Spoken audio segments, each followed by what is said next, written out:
Assalamualaikum warahmatullahi wabarakatuh.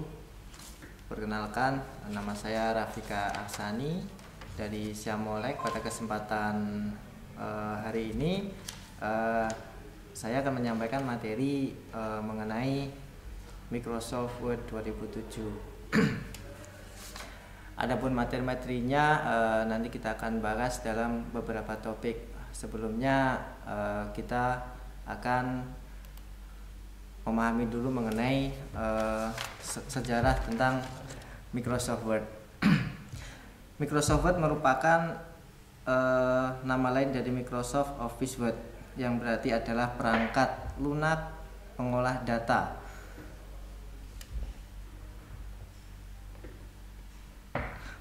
Microsoft Word pertama diterbitkan pada tahun 1983 dengan nama Multi-Tool Word untuk Scenic. Versi-versi lain kemudian dikembangkan untuk berbagai sistem operasi, misalnya DOS pada tahun 1983, Apple pada tahun 1984, SGO Unix, OS 2, dan Microsoft Word pada tahun 1989. Setelah menjadi bagian dari Microsoft Word Office 2003 dan 2007 diberi nama Office Microsoft Word.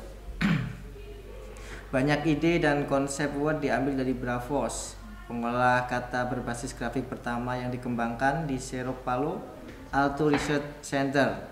Pencipta Bravo adalah Charles Simonyi, meninggalkan Xerox PARC dan berpindah ke Microsoft pada tahun 1981. Simonyi juga menggait Richard Brodiedari PARC. Pada tanggal 1 Februari 1983, pengembangan multi-touch Word dimulai. Setelah diberi nama baru Microsoft Word, Microsoft menerbitkan program ini pada tanggal 25 Oktober 1983 untuk IBM PC.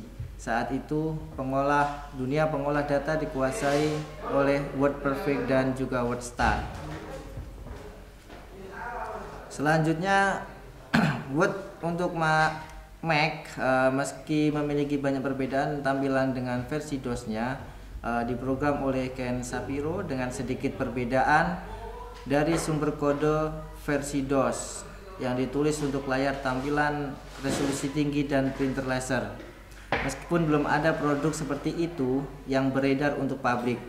Setelah Lisa Wright dan Mike Wright, Microsoft pun mencoba untuk menambahkan fitur WYSIWYG ke dalam perangkat paket program Word untuk Mac. Setelah Word untuk Macintosh dirilis pada tahun 1985, program tersebut mendapatkan perhatian yang cukup luas dari masyarakat pengguna komputer. Microsoft sendiri tidak membuat versi Word untuk Macintosh untuk menyamakan versi dengan Word untuk sistem atau platform lainnya.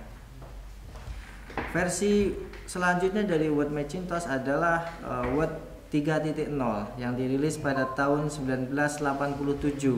Versi ini mencakup banyak peningkatan dan fitur baru tapi memiliki banyak bug. Dalam hanya beberapa bulan, Microsoft mengganti Word 3.0 dengan Word 3.01 yang jauh lebih stabil. Semua pengguna terdaftar dari Word 3.1 dikirimi surat yang berisi salinan Word 3.01 secara gratis, sehingga menjadikan hal ini kesalahan Microsoft paling mahal untuk ditebus pada waktu itu. Word 4.0 yang dirilis pada tahun 1989 merupakan versi yang sangat sukses dan juga stabil digunakan.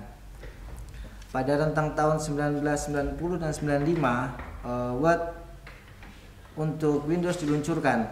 Versi pertama dari Word for Windows dirilis pada tahun 1989 dengan harga $500 Amerika. Dengan dirilisnya Microsoft Windows 3.0 pada tahun selanjutnya, penjualannya pun akhirnya terdongkrak naik, mengingat Word untuk Windows versi 1.0 didesain untuk Windows 3.0 dan performanya sangat buruk jika dijalankan pada versi sebelumnya. Microsoft menunggu hingga merilis Word 2.0 untuk mengukuhkan Microsoft Word pada pemimpin pasar pengolah kata. Untuk pada kesempatan khusus kali ini kita akan belajar memahami mengenai yang pertama adalah membuat dan menyimpan dokumen kerja, yang kedua mengedit dokumen kerja dan memformat huruf, yang ketiga adalah memformat paragraf, bullet dan numbering, crop, cap, dan spasi baris. Berikutnya pada modul keempat kita akan mengatur jarak antar paragraf, orientasi halaman, dan menyisipkan tanggal. Modul yang kelima kita akan mempelajari membuat bingkai dokumen dan pengaturan tabulasi. Pada modul keenam kita akan mencari teks, halaman, menggabungkan dokumen, dan menggunakan format kolom. Modul ketujuh kita akan bekerja dengan header dan footer dan menyisipkan simbol dan nomor halaman. Modul ke-8 kita akan belajar menyisipkan text box, word art, dan clip art. Modul ke-9 kita akan membuat equation, hyperlink, watermark, dan mencetak dokumen.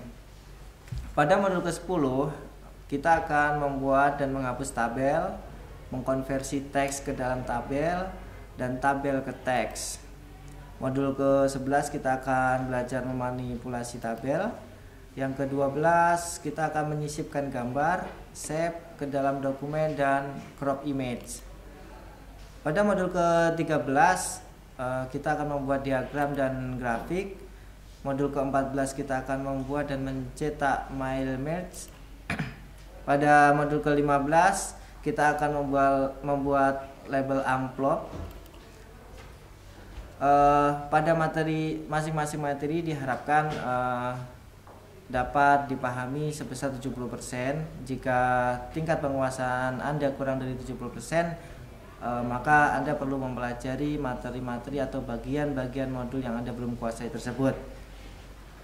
Untuk ketentuan-ketentuan yang berlaku ke dalam modul atau sebelum Anda melanjutkan ke bagian lain dan modul berikutnya. Terima kasih, itu sekedar pendahuluan dari kami. Untuk selanjutnya kita akan langsung saja praktek pada modul yang pertama. Terima kasih.